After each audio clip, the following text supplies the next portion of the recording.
I don't think I can use the novelty condom now. Sorry, I've ruined it for you.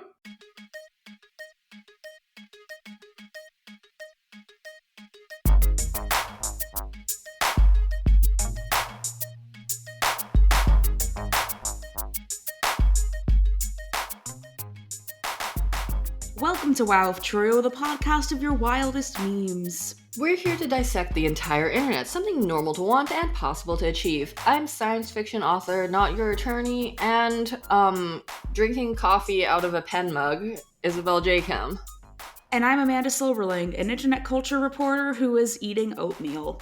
Anyone could be famous on the internet, so why not us? Is it just like plain oatmeal, or did you put stuff in your oatmeal? There's stuff in my oatmeal. There is coconut milk, cinnamon, and vanilla protein powder, and berries. Now you're the sort of guy who puts protein powder in their oatmeal, and I just want to point that out for our audience. I don't put that much, but it's just like, I don't know, you gotta make it a little more filling. I feel like I want to blast you for that because I think it's funny, but I'm also kind of like, you know what, that's actually a reasonable thing to do. That's not horrible. Yeah. I don't know. I mean, sometimes I don't like putting protein powder in smoothies because you really need to let the fruit shine. Exactly. And that's my campaign promise for 2028. I will let the fruit shine. And by that you mean the LGBTQ population. Yeah, that works. That works. We're going to do a grab bag style episode today, but since I made an election joke, do you want to go first with your thing that involves the election, but not in the way you think? Oh god, okay, yeah, we're not going to do election talk because A, depressing, B, depressing, C, speaking of letting the fruit shine, so I'm sorry, though, I swear to god, this is actually relevant. So I wanted to talk about how, in the wake of the election, we promise this is funny, and this is the only bit of election stuff we're talking about. People on Twitter started talking about Gavin Newsom as a potential 2028 presidential candidate. And the reason that I made that segue is because one of the things that he did as the mayor of San Francisco when he was the mayor of San Francisco is he started just rogue gay marrying people before it was legal. Hell yeah. Just issuing marriage licenses and just simply yeah, fuck it, what are you going to do about it? The two things I wanted to bring up here is that the way that people started talking about Gavin Newsom as a presidential candidate was not that he was progressive. The reason that they talked about him being the presidential candidate is because he's insane. The words "the woker" and the woker, many references to Patrick Bateman from American Psycho were made. I kind of went down a rabbit hole of this because I was like, hey, this is this guy that somebody from Penn is always talking about, and she's a journalist from California. And then the other was I started getting a couple of the viral tweets on here. Okay. Gavin Newsom is like if Freddy Krueger was into universal healthcare, goes to red states just to be bitchy to Republicans, hates poor people but hates conservatives more, an absolute Democrat psycho. Yeah, that checks out. It's literally all stuff like that. The most evil liberal in America is gearing up for a goated constitutional crisis. I don't want to litigate the election, but I do think we need a different type of candidate, and that type of candidate is woke Patrick Bateman. Apparently, yes, because all of this is in response to somebody tweeting about how the Dems and progressives might need a sociopath, and everyone started saying, we have a sociopath. And this is what kind of got me down this rabbit hole, because I was like, what? Who is this guy? You know what? I do like this. This inspires me for the future of politics that, yeah, the Democratic Party does need its own sociopath. I am on board completely. My only thing about Gavin Newsom is, so this might be a point in his favor, although it was annoying to me. As a person registered to vote in Pennsylvania, I was getting simply so many texts, so many calls. Oh my God. Mm-hmm. And that included texts and calls from Gavin Newsom's office. Why? I don't know. He's the governor of California. So then, I tweeted that I got a text from Gavin Newsom. And I was like, why is Gavin Newsom doing this? You don't live here. Go away. And then a Gavin Newsom volunteer DM'd me and was like, I hope you do vote. And I'm like, I'm fucking voting. I do feel like, honestly, the amount of campaign texts I got was actually, if I was not already going to vote, I would have been like, shut the fuck up. Yeah, I have very mixed feelings about whether or not the traditional organizing tactics actually work, which I've been skeptical of this since my political organizing days of like when you're phone banking, it's like 95% of the time people are like, shut the fuck up. And Mhm. then very occasionally someone's like, yeah, I'm going to vote Wednesday. And you're like, no, it's Tuesday. It is Tuesday, my man. Like that does happen. Mhm. But it's like, you're pissing off like 95% of the people to get through to like the 5% of the people that just don't know what the Mhm. fuck they're doing. And in some ways, maybe that's worth it. But honestly, it's not even 5%. It's like 0.05%. I maintain, and I've said this before many times, that I think we need a candidate from the Dems who can post. We need a feminine on. Christ. Instead we got a felon and on and on. Okay, Anyway, the sorry. last yes. The Sorry. last thing I will say about politics is that it's really funny that Chappell Roan and Kamala Harris were on SNL together. That's good. Yeah, God. Anyway, this country is a fucking nightmare. I'm gonna read one more Gavin Newsom tweet, and then we can be done with this. This is coping. This is coping. No, I don't know. I was really depressed about it a couple days ago, and now I'm kind of like, we've entered the meme stage of coping, and also the stage of where I'm reading the r/leopards ate my face subreddit. What? I don't know. We have to Oh wait, revisit okay. that. Let's talk about that a little bit, because everybody, we're so sorry that we talk about politics. Unfortunately, we met doing politics. In response to the Dems and progressives might need a sociopath, the response is, his name is Gavin Christopher Newsom and he is the governor of California. He has been telegraphing a run for president for like 20 years and is ready to do it in 2028. He also probably drinks the blood of infants for daily sustenance. Like, every tweet is like this. This is making me like Gavin Newsom. I don't have strong feelings about Gavin Newsom, except I think he vetoed like an AI safety bill that people liked. That's the thing, is that he will do a couple of progressive things, and then he will do like the most cartoonishly evil shit to like homeless people, or like just like random evil shit. Like, he is actually not a good person, except when he's a good person. He's kind of like the Two-Face of progressive politics, which I actually think is what we need from a president, given the American populace. Yeah, but we need like a psycho Two-Face because historically the Democratic Party has been like a not fun Two-Face. I do have a good segue since we love to enunciate our segues. Delightful. Go on. California. California. San Francisco. San Francisco. A place that I recently was. I'm not repeating that one. It's not true. And I experienced the horrors. Okay, tell me about the horrors. Do you know what Waymo is? Unfortunately, I do know what Waymo is. So, for people who aren't Isabel and or tech journalists, Waymo is basically like a subsidiary of Google that does autonomous vehicle driving, aka like they're the driverless cars. And because San Francisco is a terrible, unhinged place, Waymo is operational in San Francisco. It's also weirdly operational in Phoenix. Like, why San Francisco and Phoenix? That makes sense to me, because Phoenix is like a very flat city that's on a grid. Yeah. So it's easier to deploy like autonomous vehicles there as opposed to, say, New York City. New York City. Which is also on a grid, but also it's kind of like, it's a grid until it's not, and there's like 5 million pedestrians all the time. Whereas Phoenix, I think, is mostly a car city on account of it's so fucking hot. Yeah. I was in San Francisco for about a week for ye olde TechCrunch Disrupt. And I arrive. I do my general disrupt ritual, which is you go to the nearby Trader Joe's. I did trip up an escalator at Trader Joe's. How did you trip up an escalator?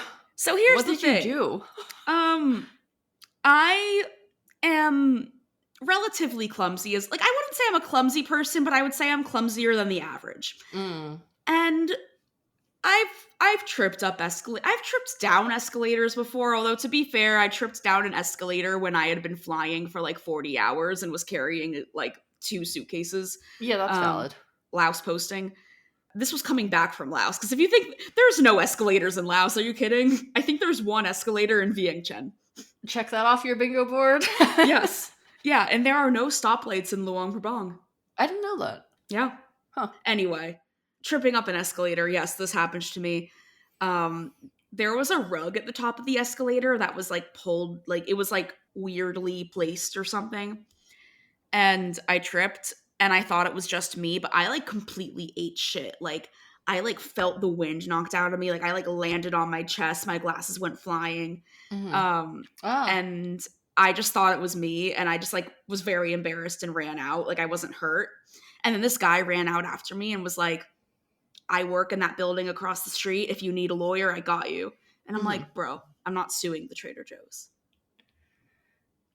It would be kind of fun. It would be kind of good for the pod if you sued Trader Joe's. I'm sorry. Yeah, I mean, they are union busters. See, good excuse. Good Hey, excuse to feel morally Buster. justified.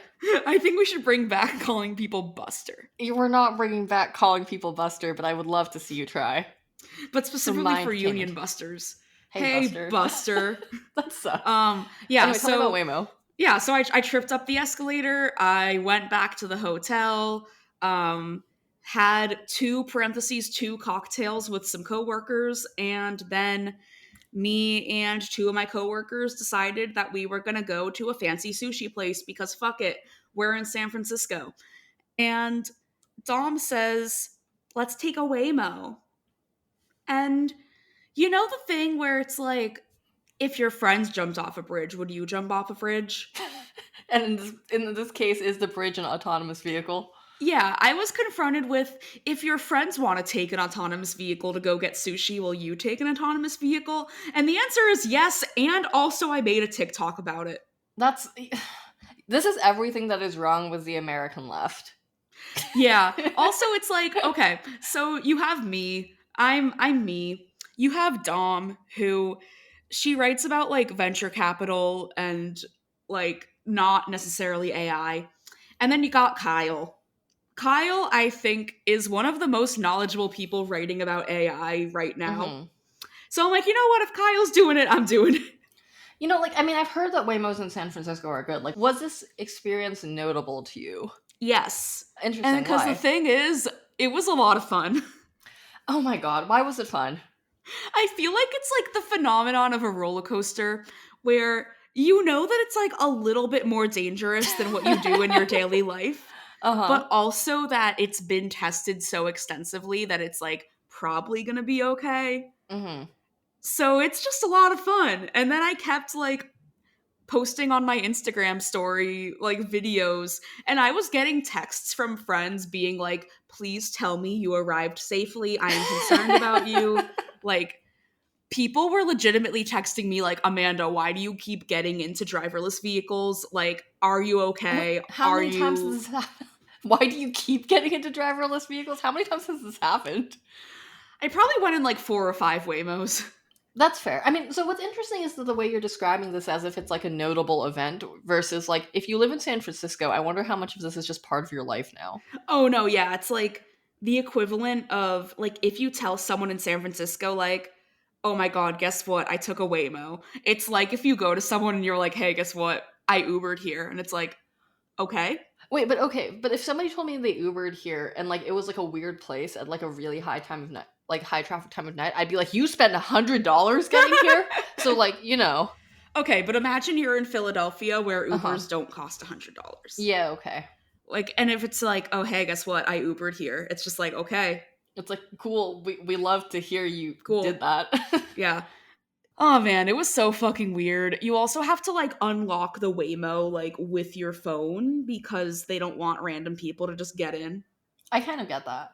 Mm-hmm. That makes sense to me, but it's also kind of it's interesting the problems that having driverless cars introduces to society because I'd read some articles about how people will just disrupt a Waymo by like sitting on it or something because Waymos are calibrated like compared to a human driver will tell you to fuck off. Like there's a chance that like 1% of human drivers are deranged and will just run you over.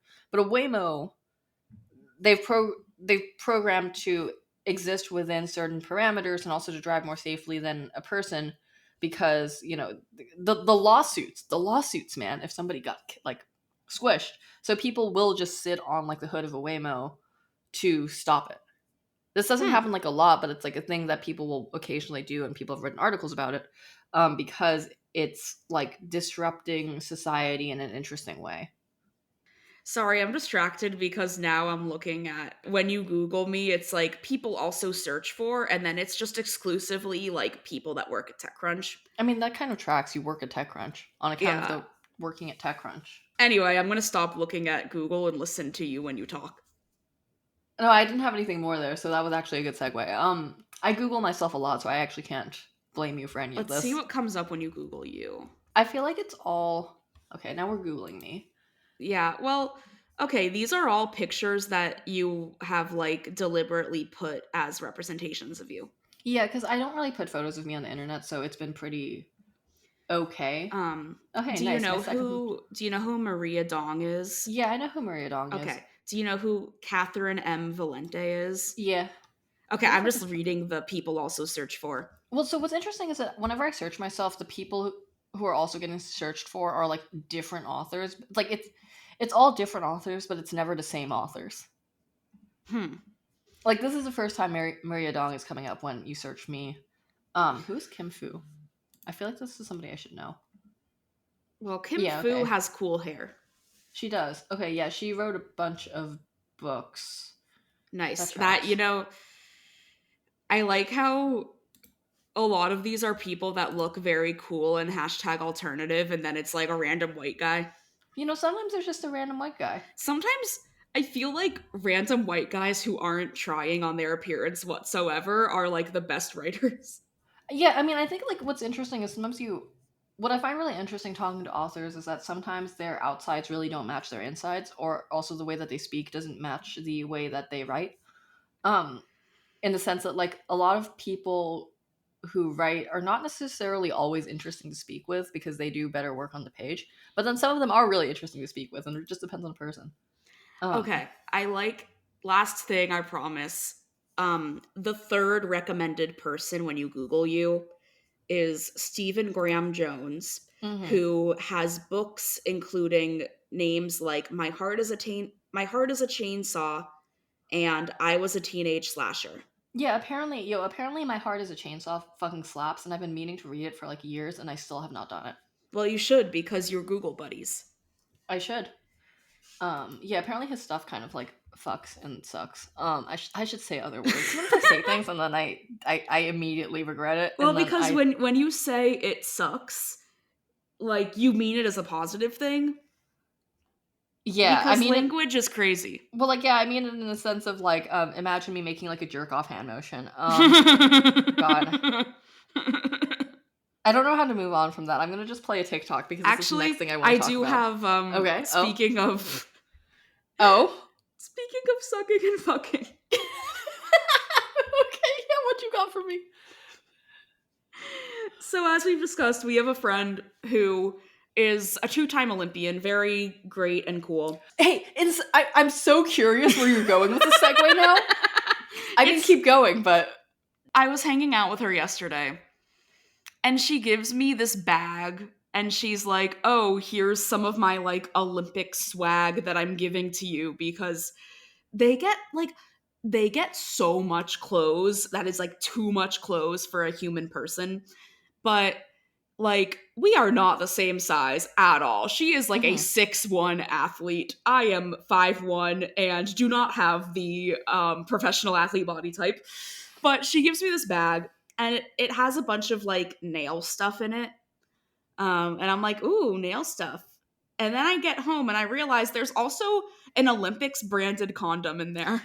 that's so good. Can you describe this Olympic condom for me? So it's one of those things where there's like a cardboard encasing of the condom. Mm-hmm. There's also lube in there, which, hey, sure. It is pink, and it says, I don't know why that's so funny to me. on the field of love, play fair, ask for consent. And then it has the little red logo guy from the Olympics. This sounds like a regular condom.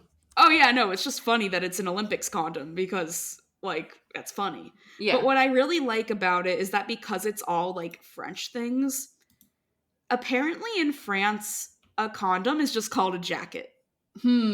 Which I like because I feel like it has a little outfit. It's a little guy. It's a little hat for your cock. You have to put the little outfit on. They should make condoms that look like little outfits. I think there's like a there's a market niche that we could actually really fulfill here. Condom, but it looks like you're putting the penis in like a suit or something. Condom when it makes the penis look like a banana. Or do you see my vision? There's a very good thrift store in Philadelphia called Philly AIDS Thrift. It's a thrift store where the proceeds go toward like helping people that have HIV and AIDS. And because that's their whole deal, they also have like tons of free condoms in the store. Mm-hmm. And I don't remember when this was, but at the time they had like colors. Mm. They're just normal condoms, but like there's a pink one and there's a blue one and there's a green one. And I just grabbed some because, you know, that's what you do. It's free condom, yeah. I just happened to grab a green one. Mm-hmm. And I used it, and then I said to this sad person, "It looks like Shrek." No. So did sex happen after that? Yes, but I think I'm so funny and so valid. I don't know how you come back from that when you're fucking. I mean, I would also say this. Like, I can't fault you because this is the sort of shit I would pull. Survey the boy. Hey, Joe. Okay, if I handed you a condom and it was green and you put it on, the condom itself is green. It's not just the packaging. And then we were fucking, and then I said it looks like Shrek. Would we continue fucking? To completion. To completion. Okay.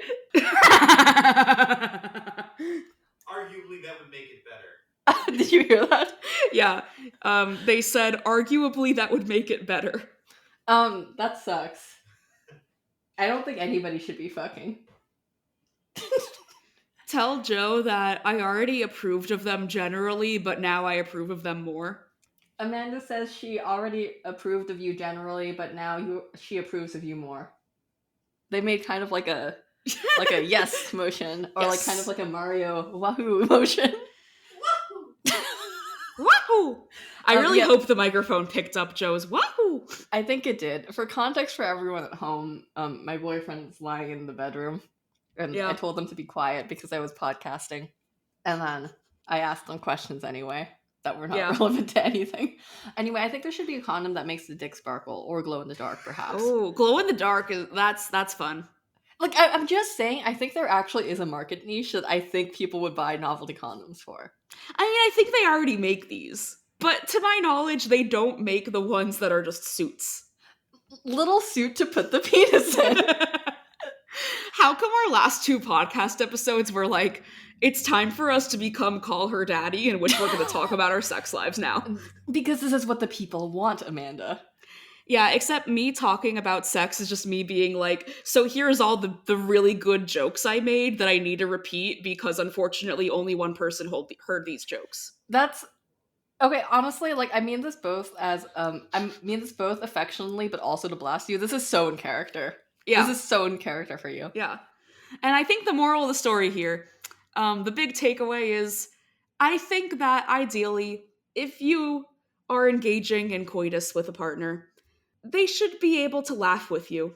Yeah, I think sex should be stupid. Otherwise, it's not good. I also think nobody should be having sex. Sex should be illegal. Okay, hold on. My boyfriend just sent me this, which I guess no, this is good. It's proof of concept of cool. Okay, glow in the dark condoms. It's onecondoms.com. Products, glowing pleasures. I would buy that. Oh, they're vegan friendly. Don't worry. Okay, you can get a pack of 3 for $4. It's pretty good. This seems pretty reasonable for a novelty condom. Should we both troll the people that we are entangled with and just start buying like ridiculous novelty condoms? Yes, that's good. Which, again, does my mom listen to the podcast? Yes. Did I send her the Olympics condom? Yes. As you should. And what did she say? I don't know if I would trust it because it's a novelty. Wait, no, but I feel like the Olympics... Okay, new PSYOP, conspiracy theory. Condoms at the Olympics are less good than condoms in the real world because they're meant to break so that we can breed new, stronger athletes. Because where else are you going to get a population of people who are also good at what they do and so strong? Oh my god, imagine getting pregnant at the Olympics. You know people have done that. Oh yeah, because like it is like it's not a myth. Like people are having sex at the Olympics. Like imagine that you're training your whole life for something and then you finish it, and then suddenly you're surrounded by a bunch of athletes that have athlete bodies and can relate to your specific thing, and also they just finished the thing that they've been training their whole lives for, and everyone is like partying. What do you do? Yeah, you fuck someone with a novelty condom, which then breaks, and then you have a kid who's stronger than both of you, because that's how genetics works. I don't think I can use the novelty condom now. Sorry, I've ruined it for you. I did during the 2016 election cycle. I did at a political event end up with a Bernie Sanders condom that said, "So you don't feel the burn." They make Bernie Sanders condoms? They did in 2016 at the DNC. Ah!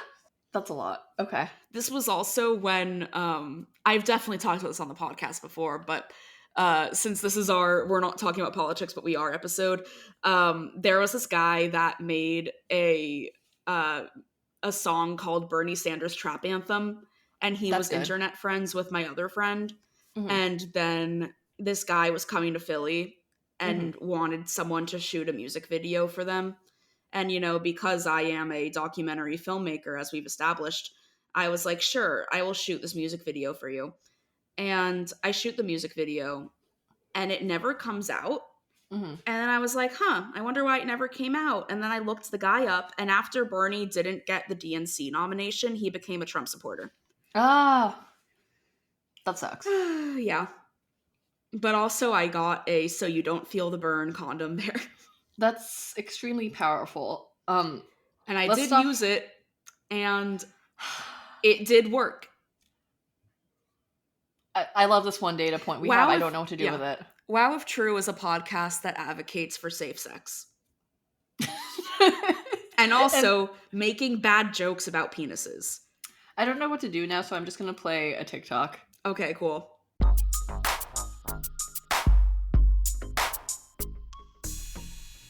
Someday we're going to name the mid-roll, but today is not that day. I am here with you in this space promoting. Honestly, this isn't promoting. This is just me talking about, like, okay, so last week, me and Amanda were supposed to record our next episode, which we did end up recording, and it will be the highest quality record that you guys have ever heard because we recorded it in an actual studio as opposed to at our homes. That's a preview for next week. 2 weeks from now, something like that. But instead of recording because we needed to get our shit together, what we did instead is we did a live stream in our Discord server, and that was super fun. So if you want to do stuff like join our live streams in the Discord server and talk to us about, I'm gonna be real, I was updating my resume. You guys all got to see my resume. Anyone who was in a Discord got to comment on my cover letter. Just having, like, honestly a good time. So if you want to do that, join our Discord, join our Patreon at patreon.com/wowiftrue. I feel like I could sell this better than look at my resume, but honestly, I think that's really funny. In other news, in other communities, because you know what else is a community? That's right, the entire universe. I'm also here to tell you about Pale Blue Pod. Pale Blue Pod is an astronomy podcast for people who are overwhelmed by the universe but want to be its friend. Astrophysicist Dr. Moya McTeer and a new guest each week demystify space one topic at a time with open eyes, open arms, and open mouths. I still think that saying open mouths here is a very funny way to put it, and it is also what I would put in copy, so I think that's good. Anyway, by the end of each episode, the cosmos will feel a little less, too scary and a little more, so cool. And new episodes every Monday wherever you get your podcasts. So you should go listen to that, and you should go subscribe to us, and then you should... Oh, a third thing I'm going to promote, but nobody's paying me to promote it. You should go read Ina Garten's memoir, because I went to go read it, and it truly was her starting out being like, so I wrote nuclear policy papers, but I wanted to cook. That's a rec. That's not promotion. Back to the podcast. I'm so good at this. Yes, my king. The enemy is cornered. If you just try a little harder. Repeat after me, I'm a horse. I'm a horse. Repeat, what did you say? I'm queen. No, you are a horse. I'm a horse. I am a brave horse. Farewell to the era of the beautiful queen. Now it's time for the final hunt. I'm a horse. Stick to them like a knight. Left if they go left, right if they go right. I'm a horse. I'm a horse. Oh, this goes hard. Forget your queenly status. You are a brave lady knight. The production value is honestly impressive. So this is from a chess TikTok. Because the new thing that's been like, it's not going viral, but it is like a thing that people have been reposting / posting to TikTok, is chess strategies set to specific Vocaloid songs made describing the chess strategy. So what you just listened to was was what happens when you have two kings and a queen on the chessboard, and then the queen wins by essentially taking over what the knight does, where the knight has like a weird movement, and basically repeating that over and over instead of doing what the queen can do, which is a bunch of like movements. And all of the songs are like this. They're all like Nightcore Vocaloid bullshit, and they're all describing like chess strategies. I've been wanting to learn to play chess just because I feel like, I don't know, it seems like a good game. Seems like there's a lot to learn there. And also because there keeps just being like insane internet things happening around chess. Mm-hmm. Like the anal beads thing. Yeah, butt plug gate. Oh yeah. Yeah, if you don't know what we're talking about, Google it. But what I also know is weird results. Okay, anyway. Oh no, this is gonna be like the time when I was organizing a panel about LGBTQ filmmakers in Southeast Asia when I was at job in Laos, check off bingo board. I was finding a lot of gay filmmakers, but there weren't any women on the panel. So I Googled Southeast Asian lesbian film. So how'd that work out for you, Amanda? It did not give me the results I was looking for. But yeah, I just wanted to share that with you. Yeah. Chess strategies. I feel like chess gets memed on every couple of years now, which is kind of interesting. Something that I do know is that there is a chess opening that is called the Bong Cloud Attack. Oh, you can do the double Bong Cloud. Hold on. What? This is the best episode of WoW True that we've ever made. It's considered a joke opening and is associated with internet chess humor. World champion Magnus Carlsen has used it in online blitz chess, including in games against high-level opponents and Twitch streamers, such as Grandmaster Hikaru Nakamura. Yeah, so the thing is a double Bong Cloud. Sorry. I'm reading from the same Wikipedia article you sent because this is also part of history. On the 15th of March in 2021, Magnus Carlsen, while playing white, led with the Bong Cloud in a game against Nakamura at the Magnus Carlsen Invitational. Nakamura mirrored the opening with 2 key e7, leading to a position named the Double Bong Cloud. That's amazing. And it's essentially is just you just repeat the Bong Cloud on the guy who has done the Bong Cloud to you. And the reason it's called the Bong Cloud, according to Wikipedia, is that it was thought to originate from a chess.com user named Lenny_BongCloud, quote, who used the opening with little success, and then there's a source for little success, or more generally in reference to a bong, a device used to smoke cannabis, humorously implying that one would need to be intoxicated to think that using the opening is a legitimate strategy. That's just really good. I just really enjoy that. I've talked about the evil advisor gambit on here before, which is my other favorite, like, fake chess thing, which I only know about from a Tumblr post from when all the high schoolers were playing chess, where a teacher was describing their experience watching, like, the teenagers play, like, chess and develop meta strategies, one of which was doing the evil advisor gambit, which is that you would have a third person give advice to your opponent badly. Chess is so funny. Like, good for chess. Maybe we should get really into chess. I think we should. Maybe that should be our arc for 2025. This is a better arc than us reading The Power Broker, which I read maybe like... I still need to read it. I haven't started it. I read half of the first third, so that's a sixth of The Power Broker. That's, honestly, that's like a normal book length. You did it. Congratulations. What I've learned about The Power Broker is that Robert Moses had a very weird relationship to Judaism, and yeah. We should do book club when we see each other. I think that would be good. We should.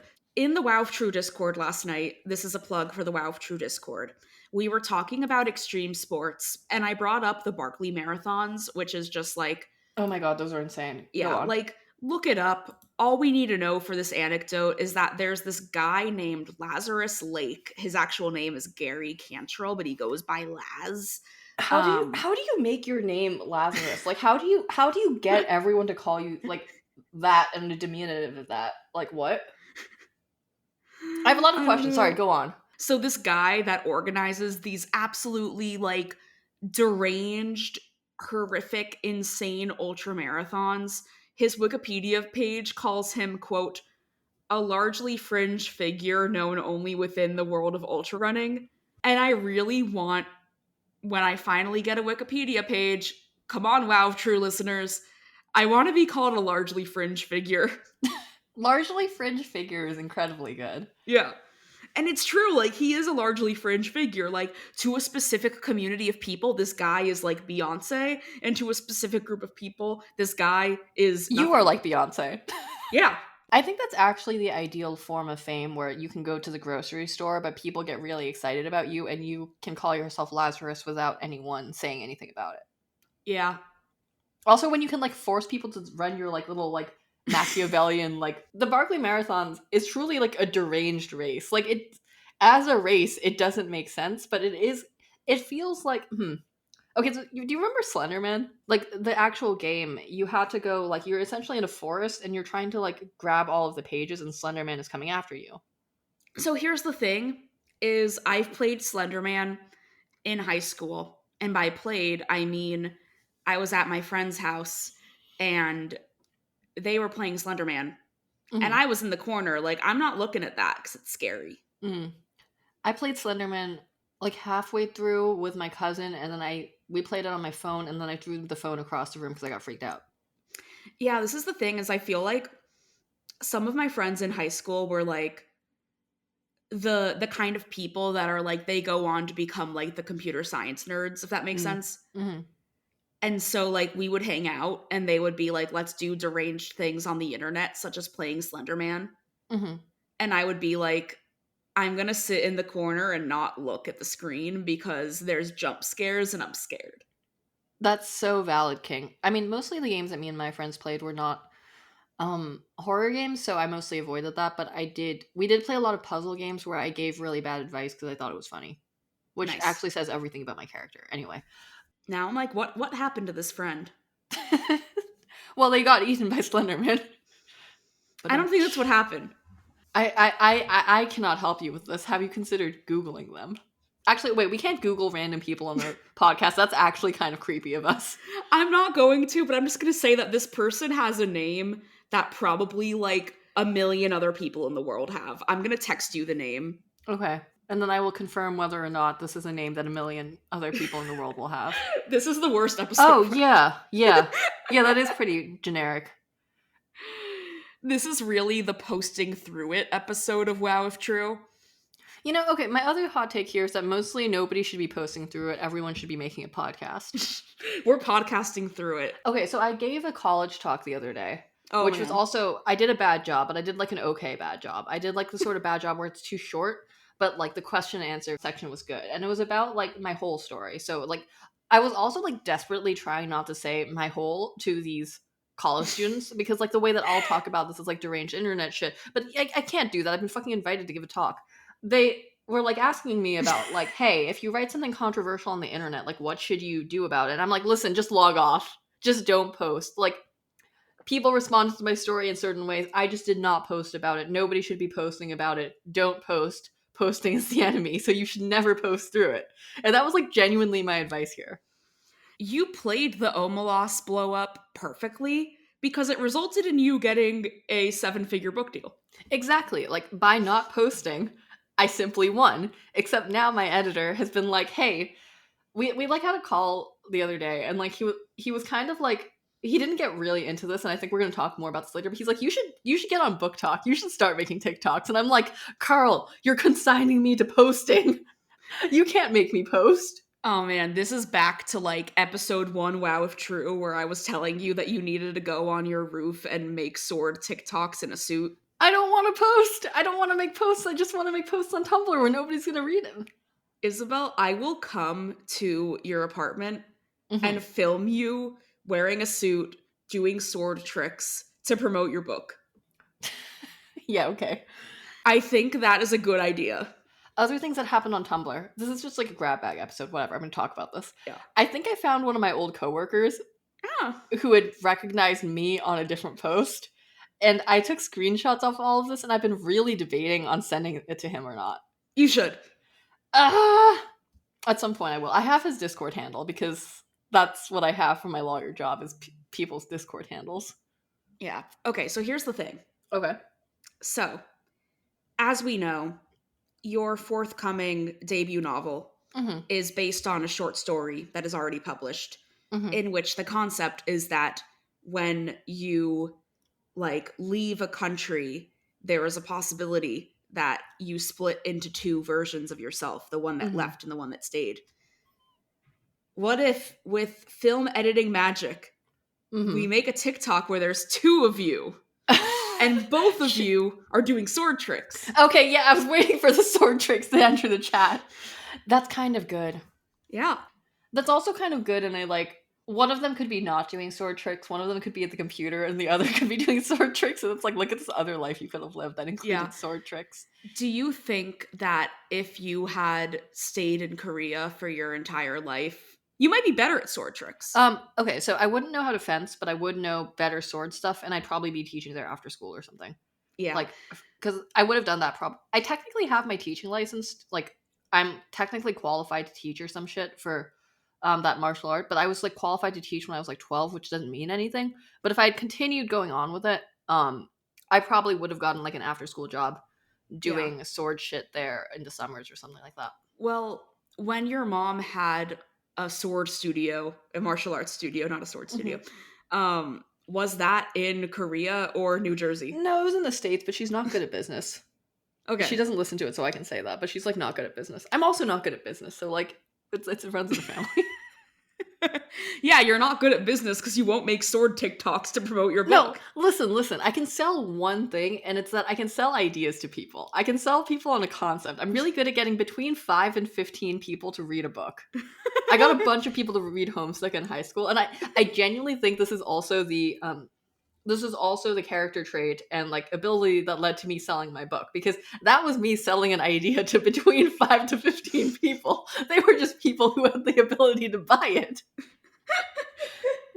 Can't believe Roshan didn't have the ability to buy Homestuck from you in high school. Well, see, that was free. That was a trade. He came out worse on the end, to be clear, but that was a trade. What did you get in return? Okay, this is the Isabel Roshan lore. We became friends while we were in Italy because we went to the sort of private school where they did do an Italy trip if you wanted to do it. Oh god. Yeah, I know. We're both guillotinable, but we were in Sorrento and we were rooming together. And oh my god. What? I know, right? We were in Sorrento, but we were that's how we became friends on this and what we ended up doing is I traded him reading about Homestuck, and I had to read Queen's Thief. And that is a really good series of books, and everyone should read it. It's genuinely good, and it's also way shorter than Homestuck, and it did not cook my brain like Homestuck cooked Roshan's brain. So it was just it was not a good trade for him. Damn. On the other hand, he got content, and now we're friends. So yeah, and now the name Roshan appears in everything you write. I have not encountered Roshan in book. Roshan is in book one time, and my mom has told me to take out Roshan's name because you can't fucking put people's names that you know in this. I've been told to change multiple names in my book by my mother. The first being that one guy is named after my old martial arts teacher, and my mom was like, he hates his name, so don't include it. And I'm like, I didn't know he hated his name because I never used his name in real life. I just called him Master Blank. And then Roshan's name is mentioned once, and then I accidentally used a different friend's name that I'd forgotten I had included by accident just because it's a generic name. It's the genericness of the name that you sent me. And then my mom was like, you need to just take out real human beings' names. And then I'm probably going to take her advice on this because I thought about this in Roshan's in my next book too. But if it's in passing. Yeah, I don't know. My mom's just going to be on my ass about it forever. And that's fine because it's but it would be really annoying for me is the thing. Why is your mom anti-Roshan? And she's anti me including real people's names in there for various reasons. I feel like it's a good bit to have like a one-word joke in your book that only a few people get. Yeah. Like how you included TechCrunch in your book. I did that specifically for you. Yeah. I'm like halfway through it because I'm reading it super slowly because, you know, when you're on like a week-long really busy work trip and you don't have time to read, and then the next week the horrors happen and you're too depressed to read, and then you're like, fuck, I took an accidental 2-week break of reading this book. That's very good. But I'm also reading it so slowly because like every page I'm like, I gotta tell Isabel something. Yo, it's good. I enjoy the live vlog because it's really fun reading people's responses to the book, and it's also like it's like a different sort of fun when it's like people I know, because it's like, I don't know, it's entertaining because then you'll be like, hey, TechCrunch, or like I think John Green was mentioned. John Green was also mentioned. So my mom, to be clear, wrote me 7 pages of notes. I had gotten in a big argument with her about a bunch of the stuff, which is like, that's fine, she's my mother. One of the things that she told me was like, Isabel, there's too much of like your opinions in this. And I was like, dog, who do you think wrote this book? And also like, you only think that because I pulled a lot of shit from Korea that like was my experience that you experienced through proxy by being my mother, because you know these things about me, but no one else would know things about me. I don't know what your life was like in Korea, except that you were doing sword tricks and also you were like weirdly in your dad's office hours and people were like, why is there a child here? Yeah, I mean, well, no, mostly people weren't like, "Why is there a child here?" They'd be like, "Ah, that's the professor's child. This is fine." And then later, they were like, "Why is there this 20-year-old in here? Like, why is the student too comfortable here?" Why is Yeah. the student writing fan fiction in here? No, literally, it would be like, so I was studying for like the LSAT like at the time, and I was just like hanging out in my dad's office because it's free hanging out in my dad's office. But like sometimes like his other students or like a professor or some shit like that, or like a postdoc or somebody would just come in, and I would be there with my like LSAT book and my like laptop covered in stickers and like 3 different pastries and like 2 coffees, and it was like I had like cannibalized like a large portion of his like meeting table that he would like, you know, that's usually full of like his bullshit. And like I just looked way too comfortable. This is an experience I highly recommend if your parent is some sort of teacher or professor. It's very funny because people will look very confused. I feel like if I went into my parents' office, people would just be like, oh, look, it's their daughter. Mm-hmm. And I'd be like, hi. I went to a party once that my mom's work friend had. Nice. It involved, so it was a pool party. Wait, okay, that's okay. But it was in this guy's backyard where there's not a pool. Tell me more. So everybody has to bring their own inflatable pool. Wait, that's funny. That's oh good. Yeah, it was great. I'm like, damn. The opposite of this is when I went to like a party at one of the law firm partners, like kind of like an important dude's house, like that they were doing as like part of like an event for like work. He had 3 pools. Nobody needs that. He had an indoor pool and 2 outdoor pools, and I was like, none of this is necessary. This is too many pools. He should give one of the pools to my mom's work friend. Exactly. Last thing I have to say. Mm-hmm. The portal. The portal. I went to the portal. Wait, what is the portal? Tell us about the portal. So the portal is this art project by this like wealthy Lithuanian businessman who also likes art. Mm-hmm. Basically, he sets up these like 12-foot circular structures in various places around the world. Mm-hmm. And it's a real-time live feed connecting different cities. Mm-hmm. Like, this was in the news a couple months ago, and there was one in New York, but then it got shut down because an OnlyFans model flashed it. Yeah, first of all, I think that was cowardly of them to shut it down. Second, sometimes I walk past it and it's not on, and I'm like, this is sad. This is just like, you know. Aw. Yeah. They shut it down temporarily. They did, like, reactivate it, but I don't know if it's there anymore. But it's there. It's just, like, not always on. But they opened one in Philly. Mm-hmm. And I went on the day it opened because journalism. Mm-hmm. And it was weirdly wholesome. And everyone was like, oh, it's Philadelphia. Everyone's gonna, like, destroy it. Mm-hmm. But what was really funny was that it was rotating between Lithuania, Poland, and Ireland. Huh. Dublin, Ireland, to be specific. Mm-hmm. And based on, like, the time zones, like, I was there around, like, 2 p.m., so it was, like, nighttime in Europe. Mm-hmm. In Lithuania, it was snowing, and also because the guy's Lithuanian, I think the Lithuanian portal was like the first one he made. Mm-hmm. So the Lithuanian people just are not bothered by it. Like, they just do not care. They're And just chill. also, it was snowing, and it was like 9 p.m. for them. So they like could not give a shit about the portal. Mm-hmm. And nobody liked Lithuania. Oh. And then it would switch to Dublin, where people were like, I think it was in like a very touristy area. Mm-hmm. So there were just like drunk people like dancing. This sounds right. This sounds like right for the portal to Philadelphia. Yeah. So when it would switch to Dublin, everyone was so happy. And then it would switch to Lithuania, and everyone would go, "Aw." No, And that's then so sad. Poland was kind of in the middle. Like, it was like, yeah, some people walked by and they'd be like, "Oh, hey, look, it's Philadelphia. Hello, Philadelphia." And we'd be like, "Hello, Poland." That's like vaguely wholesome. I do like that. Like, this really showed like the 3 ways people could react to having a glowing portal in the middle of their city. Like, this is probably how people would react to magic.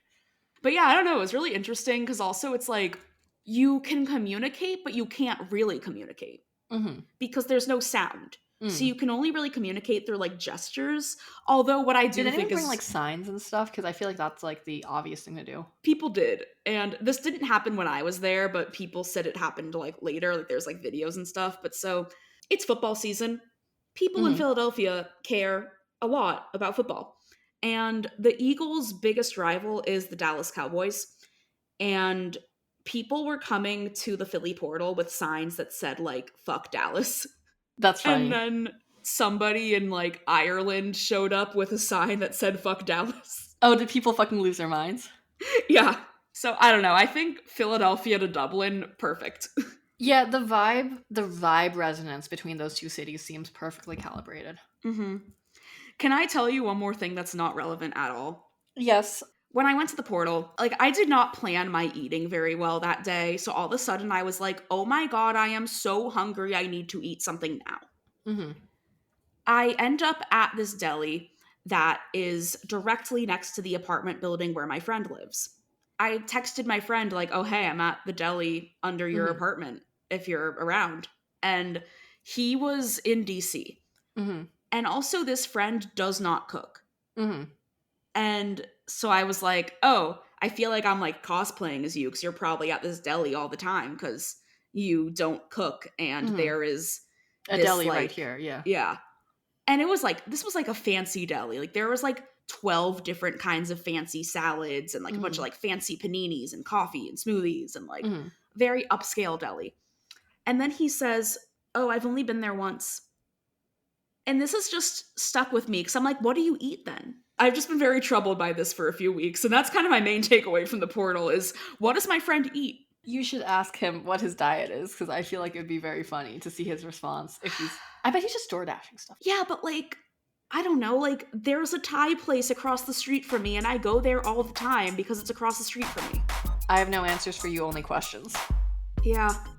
Well, on that note, On that note, go birds.